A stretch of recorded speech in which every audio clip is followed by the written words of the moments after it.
The One-Year Bible, the Living Bible Paraphrased, July 13th. 1 Chronicles chapter 15 verse 1 through chapter 16 verse 36. David now built several palaces for himself in Jerusalem, and he also built a new tabernacle to house the ark of God, and issued these instructions.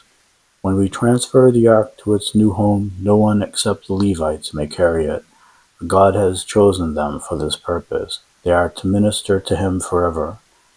Then David summoned all Israel to Jerusalem to celebrate the bringing of the ark into the new tabernacle.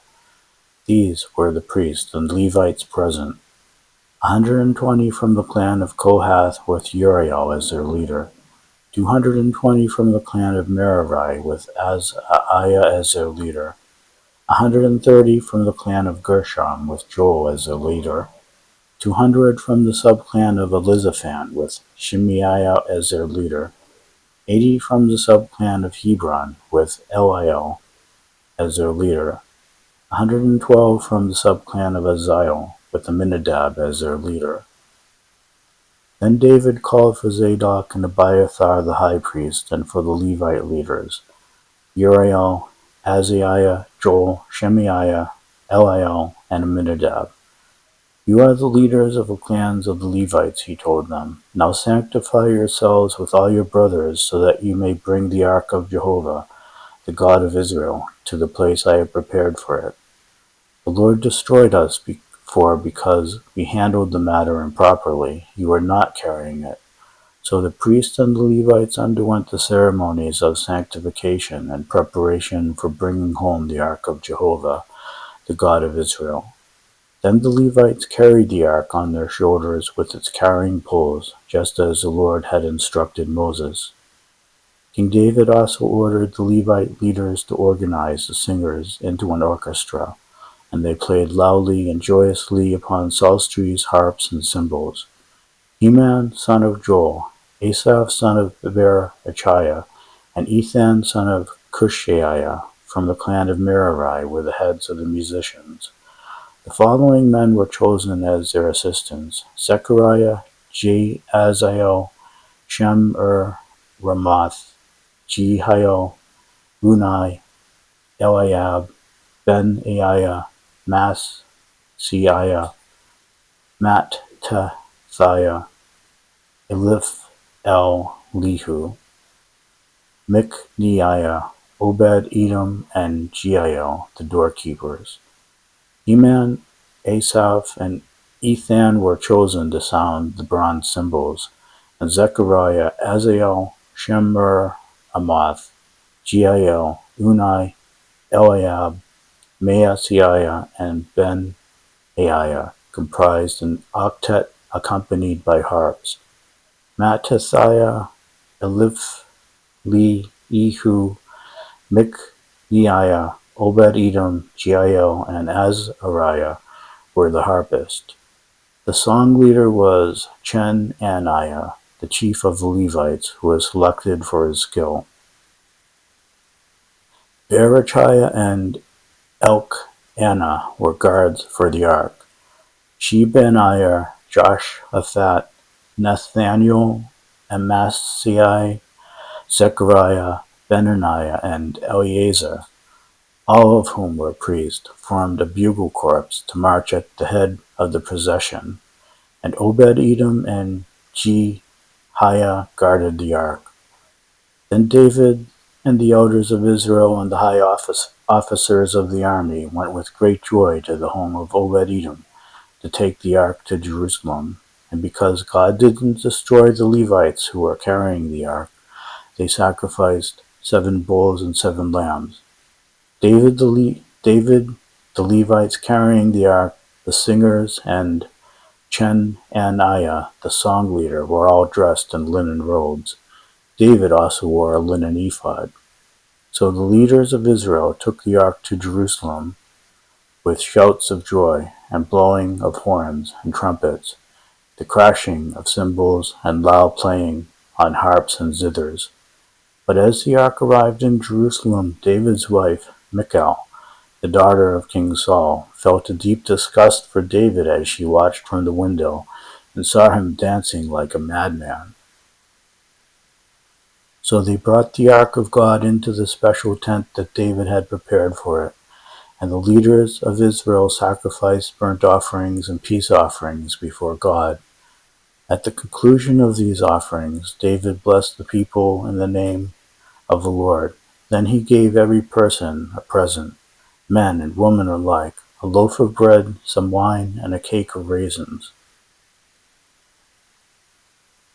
He appointed certain of the Levites to minister before the ark by giving constant praise and thanks to the Lord God of Israel, and by asking for his blessings upon his people. These are the names of those given this assignment.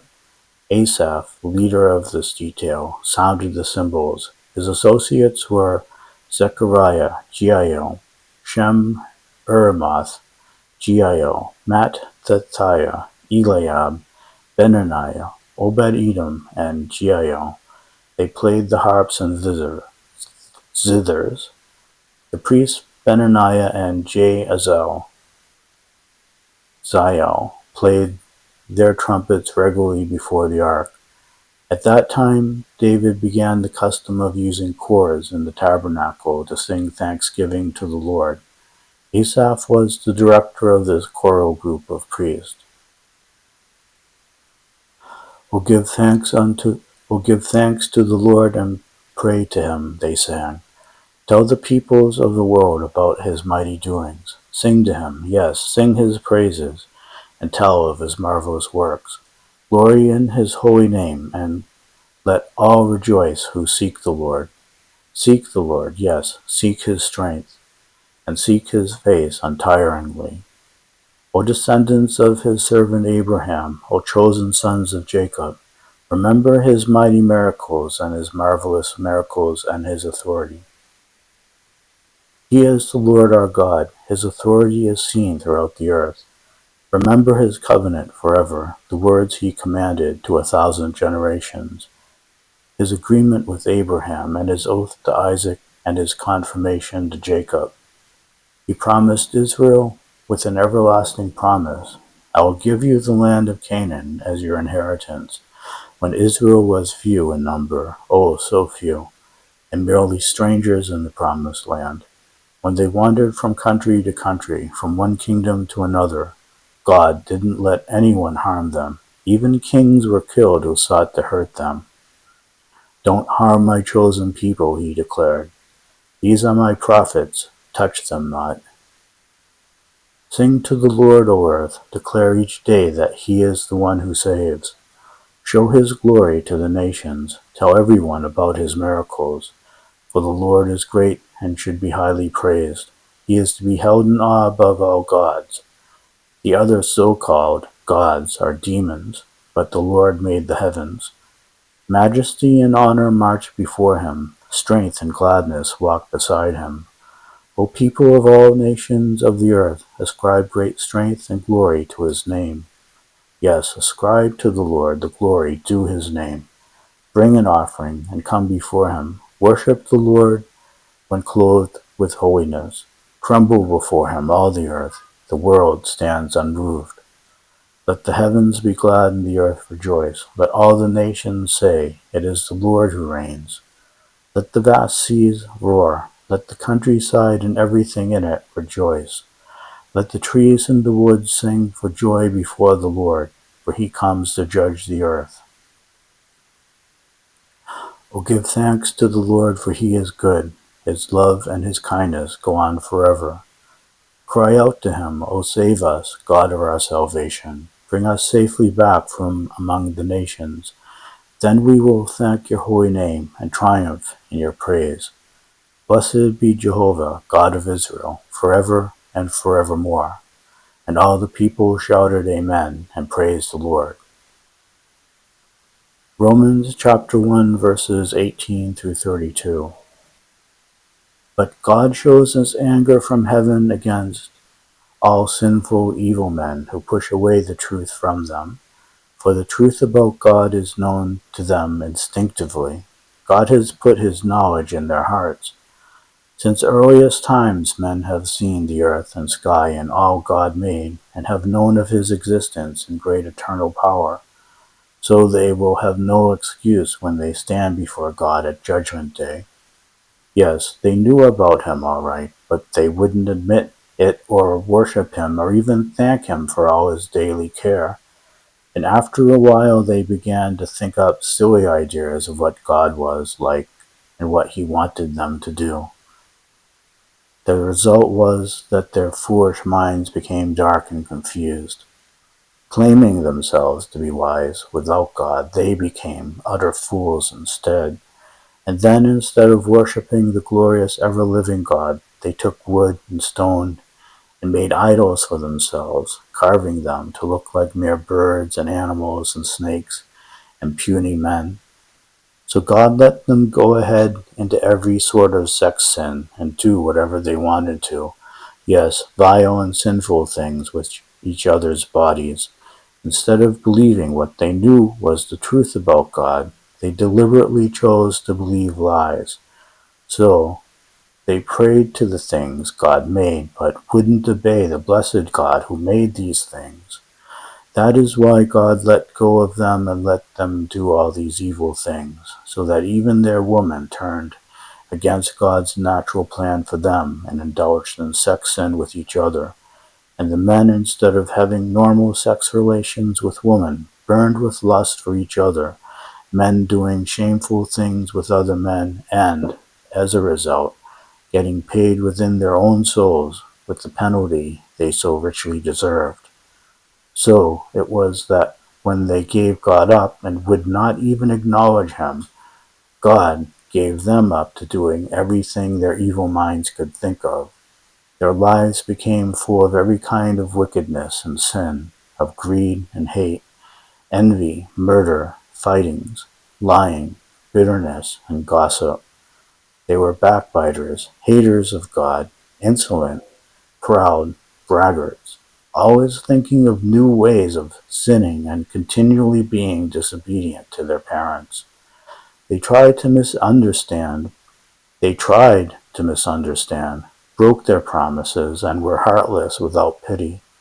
They were fully aware of God's death penalty for these crimes, yet they went right ahead and did them anyway, and encouraged others to do them too. Psalm 10, verses 1 through 15. Lord, why are you standing aloof and far away? Why do you hide when I need you the most? Come and deal with all these proud and wicked men who viciously persecute the poor.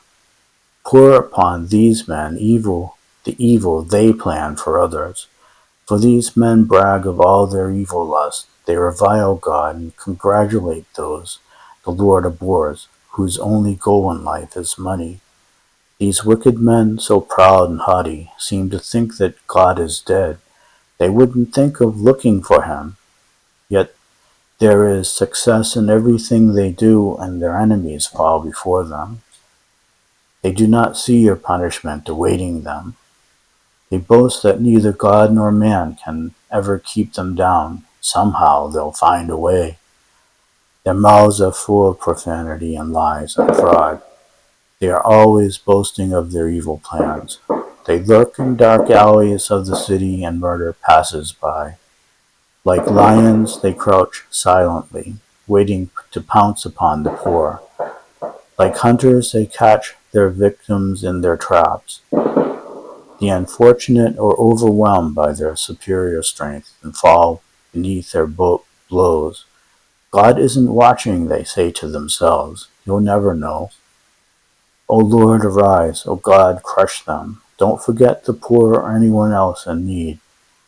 Why do you let the wicked get away with this contempt for God? For they think that God will never call them to account. Lord, you see what they are doing. You have noticed each evil act. You know what trouble and grief they have caused. Now punish them. O Lord, the poor man trusts himself to you. You are known as the helper of the helpless. Break the arms of these wicked men. Go after them until the last of them is destroyed. Proverbs chapter 19, verses 6 and 7. Many beg favors from a man who is generous. Everyone is his friend. The poor man's own brother is turned away from him in embarrassment. How much more his friends? He calls after them, but they are gone.